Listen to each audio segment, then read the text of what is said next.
Doctor Yunus বাংলাদেশের সম্পদ না পৃথিবীর সম্পদ? যেই দেশের স্বরাষ্ট্র প্রতিমন্ত্রী শাহরুখ খানের কনসার্টে যে মাটিতে বসে, এই দেশে কি হতে পারে? মান ইজ্জত কোথায় যায় আমাদের? আ মন্ত্রী ইজ নট আ পারসন, আ মন্ত্রী অফ দ্য ফ্ল্যাগ। সেই মন্ত্রী আমাদের, সেইখানে স্বরাষ্ট্রমন্ত্রী যেই কাজ করে, এই দেশে তোগুলি হতেই পারে। মাননীয় স্পিকার, অনেক কথা বলে অনেক কিছু শেষ করা যাবে না, তবে আমি এতটুকু বলতে চাই ডেমোক্রেসির সাথে গুড গভর্নেন্স থাকতে হবে, মোরালিটি থাকতে হবে। আপনি কল্পনা করতে পারেন মাননীয় স্পিকার, একজন অ্যাটর্নি জেনারেল ওই পদে বহাল থাকে, কিভাবে সে বসে বলে কে নোবেল প্রাইজ পাওয়া উচিত, কে নোবেল প্রাইজ পাওয়া উচিত না। এটা অসম্ভব।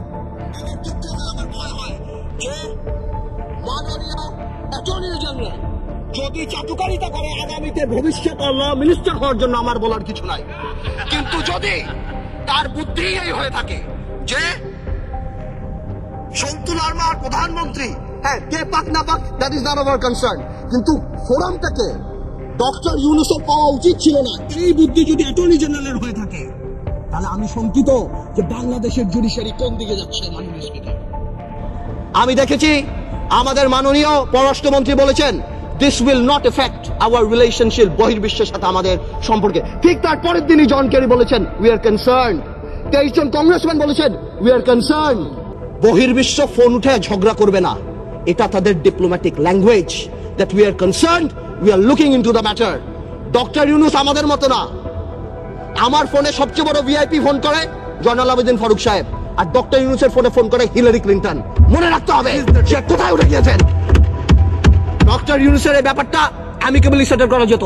আই হ্যাভ উইটনেসড ইট, আমি নিজে দেখেছি বিবিসিতে হোয়াইট হাউস স্পোকসম্যান বলছে we are deeply concerned, this is Yunus allergy. আমি জানি অনেকে বলতে পারবে এটা আমাদের সার্বভৌমত্ব, আই ক্যান আন্ডারস্ট্যান্ড, এটা আমাদের সার্বভৌমত্ব, কিছু একটা ব্যালেন্স নিড টু বি ড্রন।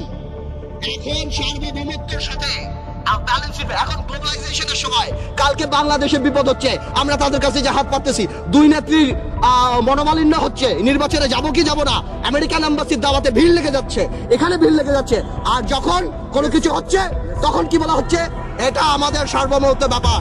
এটা সার্বভৌমত্ব ব্যাপার না, এটা পার্সোনাল ভেন্ডারের ব্যাপার।